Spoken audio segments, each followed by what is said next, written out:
And I want to thank you for being here, one, and your patience in waiting for us. We've been very busy, as you can imagine, over the last several hours. I'll be the only one speaking today, and I'll be answering your questions after I speak.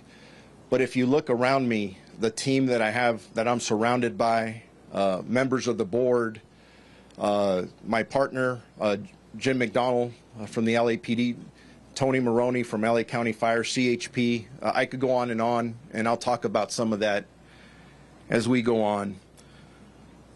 So it is somewhat of a beautiful day today weather-wise, but there's definitely a black cloud hanging over the Los Angeles County Sheriff's Department and our county family. This morning, shortly after 7:30 a.m., an explosion occurred at our Special Enforcement Bureau, Arson Explosives Detail facility located in the 1000 block of Northeastern Avenue in East Los Angeles, which is right behind this hill. Tragically, there were 3 sworn members who were fatally killed that were assigned to our Arson Explosives Detail. No other department members were injured or transported to any hospitals. This is, unfortunately, the largest loss of life for us as the LA County Sheriff's Department since 1857. Between all 3 sworn members, they had served our community proudly for 74 years, and that's amongst all 3 of them collectively.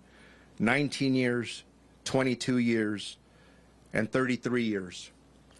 And at this point, we are not giving out their names. One of the reasons it took me a while to get out here, one of my priorities is the families of our deputies.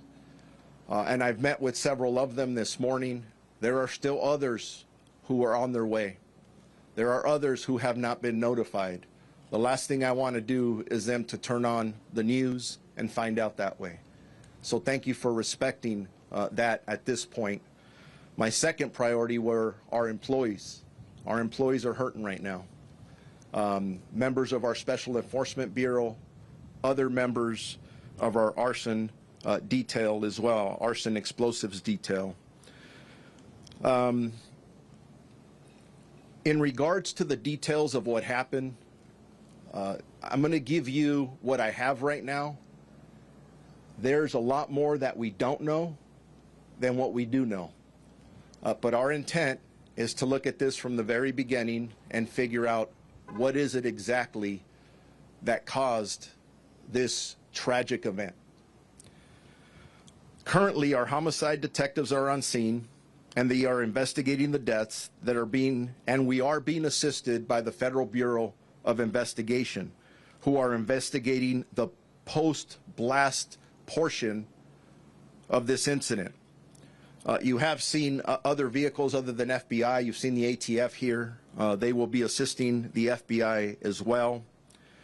I am very grateful to the bomb squad of the Los Angeles Police Department, and I mentioned Chief Jim McDonald standing behind me here.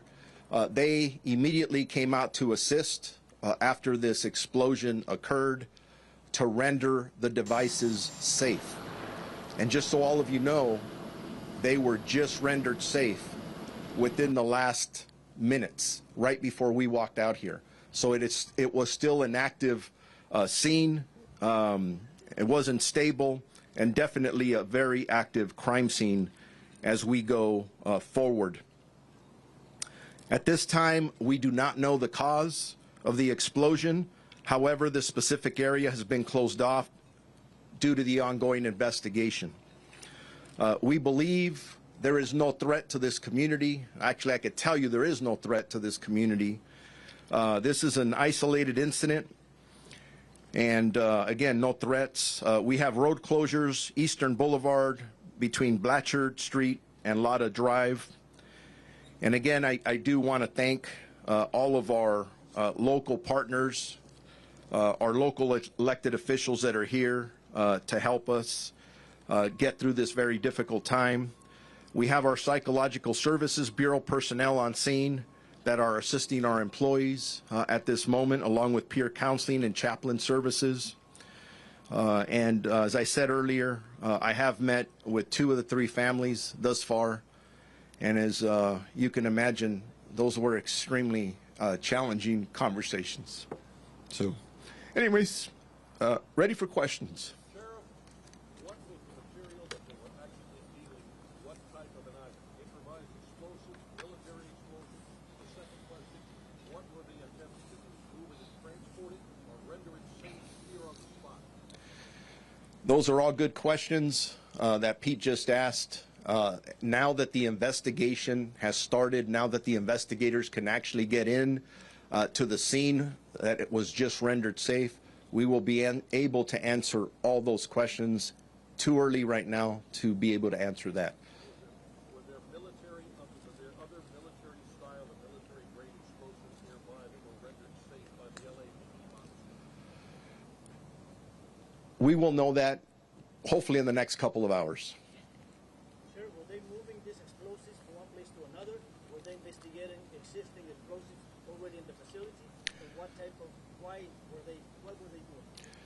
All these questions are really good questions, and they're the questions that we have as well. The investigation is just about to get started on all this, and these are all the questions that we're going to want answers to, and we'll get them. But simply, right now, I wanted to get out here. I know all of you have been waiting for a while. I'm giving you the information I have, and we're not there yet. Thank you. Can you say something in Spanish for us, please? Let's wait for the English, and then we'll do the Spanish afterward, if that's okay. Sure, Bruno, are you able to say this? We heard that someone was injured as well and taken to the hospital. Are you able to say the status of that person? Earlier, we had 3 fatalities of our employees, which I call heroes. Are very heroic in the work that they do. We had no other injuries other than the 3 fatalities.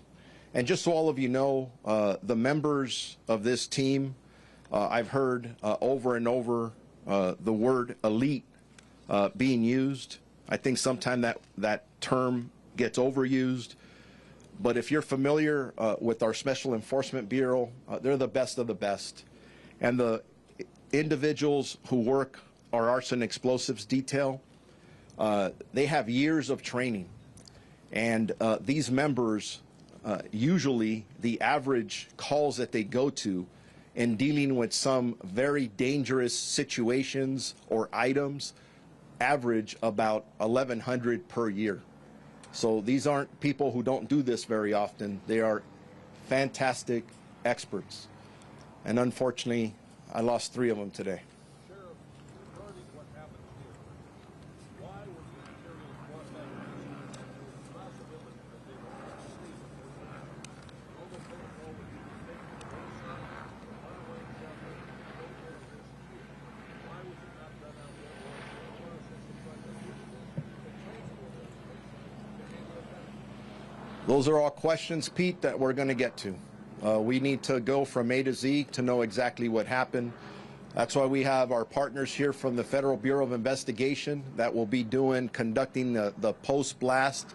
There'll be a lot of details coming out there eventually. ATF is here to assist them, the National Response Team. These are individuals that have a lot of expertise in what they do. And again, all the questions being asked, very good questions. But if I waited to get the answers to those, I'd be here probably in 2 days. And I'm just trying to get out here in front of all of you.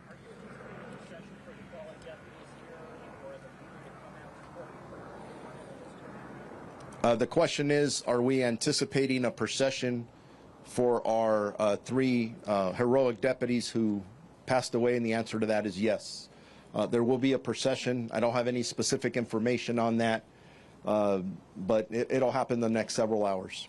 Sheriff, we understand that you're still gathering information, but perhaps because of the nature of what we're dealing with, the law enforcement and everything, can you tell us a little bit about the vehicle that you're driving, or anything at all that you did, any kind of preliminary indication? Because, as you have said, you guys know whether it's preliminary instead of preliminary. This seems to be something completely out of